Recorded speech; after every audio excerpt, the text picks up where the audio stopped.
Life's journey often requires guidance, and sometimes the wisdom of ages past can provide the clearest direction. Today we'll delve deep into the insights of Epictetus, a Stoic philosopher whose words continue to resonate through the corridors of time. Let's unwrap 10 powerful quotes from this luminary and shed light on their profound meanings. Number 1. It's not what happens to you, but how you react to it that matters. Life is an unpredictable journey, filled with both serene moments and turbulent challenges. When Epictetus offers this piece of wisdom, he underscores a pivotal distinction between external events and our internal responses. The external world is ever-changing, and we often have little control over the events that befall us, be it unexpected setbacks, sudden illnesses, or even serendipitous strokes of good fortune. Yet, where our true power resides is in our internal realm, our thoughts, feelings, and reactions. For instance, facing a job loss, one person might spiral into despair, while another sees it as an opportunity to pivot careers or pursue a long-held passion. The external event, the job loss, remains constant for both, but their reactions dictate their experiences and, subsequently, their realities. Epictetus encourages us to cultivate a mindset where, instead of being tossed around by external circumstances, we anchor ourselves in our internal resilience and perspective. By mastering our reactions, we transform potential tragedies into avenues for growth, learning, and transformation. In essence, while we cannot always dictate the chapters life writes for us, we hold the pen when it comes to our narratives and interpretations. Number 2. Men are disturbed not by things, but by the view which they take of them. Epictetus, with this statement, emphasizes the profound power of perception in shaping our emotional and psychological experiences. At its core, this quote delves into the idea that it is rarely external circumstances alone that affect us, but rather our interpretations of those circumstances. Consider the scenario of receiving criticism. For one individual, this feedback might be taken as a personal attack, leading to feelings of inadequacy or defensiveness. For another, the same criticism is viewed as constructive feedback, an opportunity to grow and improve. The event, receiving criticism, is the same, but the emotions elicited differ vastly based on individual interpretations. Our beliefs, past experiences, cultural backgrounds, and myriad other factors contribute to the lens through which we perceive the world around us. These lenses color our world, turning neutral events into moments of joy, sadness, anger, or a plethora of other emotions. Epictetus challenges us to become aware of these lenses, to question the validity and utility of our perceptions. By doing so, we grant ourselves the freedom to choose our reactions, to adjust our lenses, and to find peace amidst chaos. Number 3. Freedom is the only worthy goal in life. It is won by disregarding things that lie beyond our control. Epictetus brings to the fore a revolutionary perspective on freedom with this statement. Often, we equate freedom to external factors, like financial independence, absence of constraints, or the ability to do as we please. Yet the Stoic philosopher posits that the purest form of freedom lies within the realm of our minds and souls. It's a common human trait to tether our happiness, peace, and sense of freedom to external events. We might think, if only I had that job, that relationship, that accolade, then I'd truly be free and happy. This mindset, however, keeps us in a perpetual state of want, always seeking, always yearning. Epictetus, on the other hand, introduces a counterintuitive approach. To find genuine freedom, we must relinquish our obsessive grip on the uncontrollable facets of life. Whether it's the changing weather, the opinions of others, the state of global affairs, these are elements that, despite our most fervent wishes, remain outside our sphere of influence. The path to freedom, then, isn't about having the power to change all external circumstances to our liking. Instead, it's about mastering our internal world, refining our perceptions, and grounding our peace in elements that are truly within our command. By doing so, we unlock a form of freedom that's unshakable, unfazed by the ever-changing tides of the external world. Number 4. Don't explain your philosophy. Embody it. Epictetus underscores the pivotal distinction between merely discussing a philosophy and actively embodying it in one's daily life. While theoretical knowledge has its merits, the true potency of any philosophy is unveiled when it's integrated into our daily actions, decisions, and interactions. It's one thing to talk about ideals and principles, it's another to live by them, showcasing their transformative power. Living one's philosophy, rather than just explaining it, not only affirms personal commitment, but also serves as a tangible demonstration for others.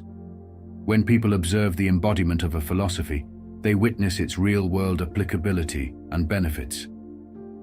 This lived experience becomes a powerful testament, often more persuasive and impactful than mere words. In essence, Epictetus calls for authenticity in our convictions, emphasizing that genuine beliefs are those that shape our actions and define our character. Number 5. If you wish to be a writer, write. Epictetus, in his characteristically straightforward manner, delivers a potent message about pursuing one's passions and dreams. At its core, this quote speaks to the power of action over intention. While many harbor aspirations and dream of various accomplishments, it's the act of beginning that sets the stage for potential mastery. In the context of the quote, the ambition to become a writer is realized not by endlessly deliberating about writing or by waiting for the perfect moment, but by engaging in the act itself, writing. Just as a river is shaped by the continuous flow of water, a writer is shaped by the continuous flow of words. Each sentence penned is a step toward honing one's craft. Furthermore, Epictetus's wisdom extends beyond writing. His advice can be applied to any endeavor or passion. Whether one aspires to be a musician, artist, entrepreneur, or any other role, the essence remains the same. Start now. Dive into the process. Immerse oneself in the journey, and through consistent effort, the transformation from aspirant to practitioner unfolds. Number 6. There is only one way to happiness, and that is to cease worrying about things which are beyond the power of our will. Happiness, an emotion sought after by nearly every individual, is often thought to be a result of external circumstances, possessions, or achievements.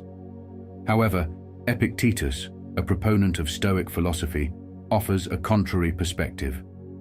True happiness is derived from our internal state, specifically from our ability to discern between what we can and cannot control. Many of life's challenges and setbacks are beyond our influence. Yet, humans often spend vast amounts of energy ruminating on these uncontrollable factors, leading to stress and unhappiness. Epictetus advises that the key to happiness is recognizing this fundamental distinction and consciously letting go of worries tied to things outside of our will. When we shift our focus towards actions and attitudes that are within our control, we can navigate life with a greater sense of agency. By detaching from external unpredictabilities and grounding ourselves in the present moment, we cultivate an environment conducive to genuine happiness. This enlightened perspective doesn't just shield us from unnecessary anguish, but also illuminates a path toward a life of fulfillment and inner peace. Number 7. Circumstances don't make the man, they only reveal him to himself. Life is unpredictable, and it frequently throws a multitude of circumstances our way. These moments, whether joyful, challenging, or somewhere in between, act as mirrors, reflecting our true character back to us. It's not the situations themselves that define us, but rather our reactions and decisions in the face of these situations that offer a genuine portrayal of our character. Imagine two individuals facing the exact same setback. One might view it as a devastating defeat, succumbing to despair. The other might perceive it as a learning opportunity, harnessing resilience and determination to move forward. The circumstance remains the same, yet the reactions are markedly different. What's being showcased here isn't the power of the circumstance, but the inherent nature of each individual. Furthermore, these moments of revelation are invaluable. They allow us to gain insight into our strengths and weaknesses.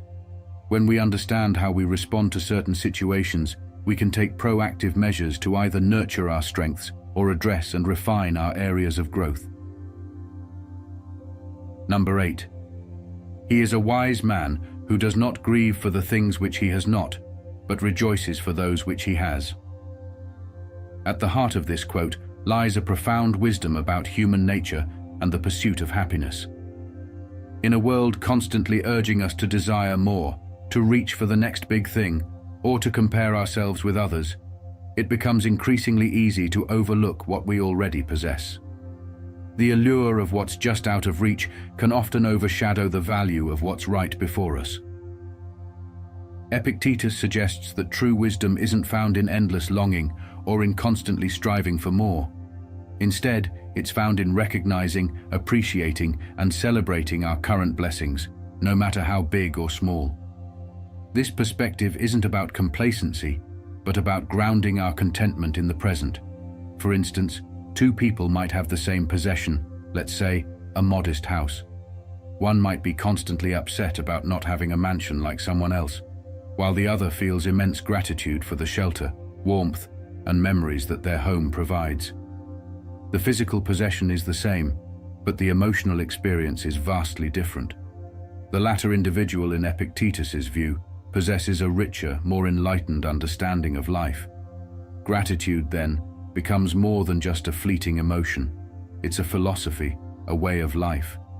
It shifts our focus from what's absent to what's abundant in our lives. By doing so, we not only amplify our joy, but also build resilience against life's inevitable challenges. Number 9. The key is to keep company only with people who uplift you, whose presence calls forth your best. Human beings by nature are social creatures. The people we surround ourselves with deeply influence our thoughts, feelings, and actions. They either energize us or deplete us, inspire growth or hinder it. Epictetus underscores the importance of this social influence, urging us to be discerning in our choice of companions. When we associate with people who uplift and inspire us, we find that our worldview begins to shift. We start adopting positive mindsets, develop a can-do attitude, and more frequently witness opportunities rather than obstacles. These individuals challenge us to set higher standards for ourselves, motivate us to achieve our goals, and offer constructive feedback when we falter. Conversely, if we consistently engage with those who are negative or cynical, it can start to cloud our perspective, dampen our spirits, and limit our aspirations. Over time, a constant barrage of pessimism can chip away at our self-esteem, diminish our ambitions, and make us question our worth. Therefore, the company we keep is not merely a reflection of who we are, but also a blueprint of who we can become. By actively choosing to surround ourselves with those who bring out our best, we fortify our path towards growth, positivity, and success. It is not about isolating ourselves from those who are going through challenges or seeking help. Instead, it's about recognizing the dominant energies in our lives and ensuring they align with the direction we want our lives to take. Number 10. First say to yourself what you would be, and then do what you have to do. At the heart of this quote lies a profound wisdom about intention and action. Epictetus emphasizes the importance of first having a clear sense of self-awareness and purpose before embarking on any journey or undertaking. The journey to realizing one's potential begins with introspection. It's essential to have a deep understanding of who we want to become, whether that's a kind, compassionate individual, a successful entrepreneur, a talented artist, or any other vision of oneself. This mental image serves as a guiding light, a North Star, illuminating the path ahead. However, vision without action is merely a dream. Once we have clarity about our aspirations, the next step is to act upon it. This requires discipline, perseverance, and a relentless drive. Each action, no matter how small, should be in alignment with the larger goal. It's like constructing a building. Each brick, each layer, is methodically placed, building upon the previous one, till the envisioned structure stands tall. Furthermore, this journey isn't always linear. There will be times of doubt, setbacks, and challenges. But with a clear vision in mind, these obstacles become surmountable. They are no longer roadblocks, but rather stepping stones, refining and fortifying our character.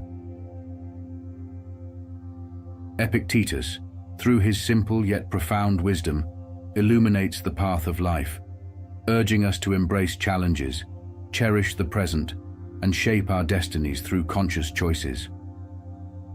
As we journey through life's myriad experiences, let's carry these nuggets of wisdom close to our hearts, allowing them to guide, uplift, and inspire. Thank you for joining us on this exploration into the mind of Epictetus.